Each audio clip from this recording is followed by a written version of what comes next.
वजारत इंसाफ की जानिब से नया लायहा अमल वज़ा कर दिया गया, जिसके मुताबिक मुमलिकत भर में लेबर अफसरान 21 रोज़ के अंदर लेबर तनाज़ात खुश असलूबी से हल करने के पाबंद होंगे।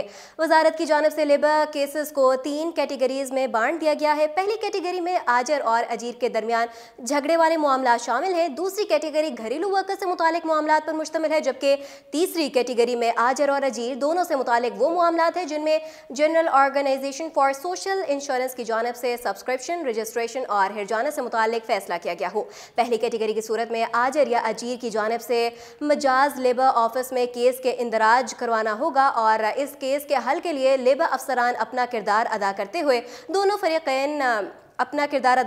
दोनों फ़रीक़ैन के दरमियान सुलह सफ़ाई से मामला तय करवा देंगे और इस काम के लिए उनके पास सिर्फ 21 दिन का वक्त होगा। अगर मुअय्यना मुद्दत के दौरान मामला हल नहीं हो सका तो ऐसी सूरत में ये केस इलेक्ट्रॉनिक तरीके से लेबर कोर्ट को मुंतकिल किया जाएगा, जहां फिर अदालती कार्रवाई के बाद मामले का फैसला होगा। जहां तक घरेलू मुलाजमीन की बात है, किसी मुलाजिम या मालिक की जानिब से दर्ज कराई गई शिकायत का फैसला एक मुसालहती कमेटी 5 रोज़ के अंदर सुनाएगी।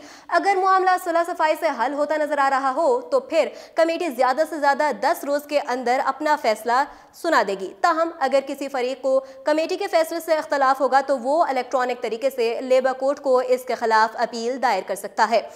तीसरी कैटेगरी की सूरत में general organisation for social insurance GOSI के फैसलों के खिलाफ मुलाजम या मालिक की जानिब से दायर की गई शिकायत पर प्रोसेस 3 मरहलों में होगा। सबसे पहला, मुलाजिम या मालिक को GOSI के मातहत एजेंसी में अपना केस दर्ज करवाना होगा। इसके बाद मुद्दई GOSI के फैसले के खिलाफ अपील दायर करेगा। अगर अपील मुस्तरद कर दी जाएगी तो इस सूरत में मुलाजिम या मालिक लेबर कोर्ट से रुजू कर सकता है।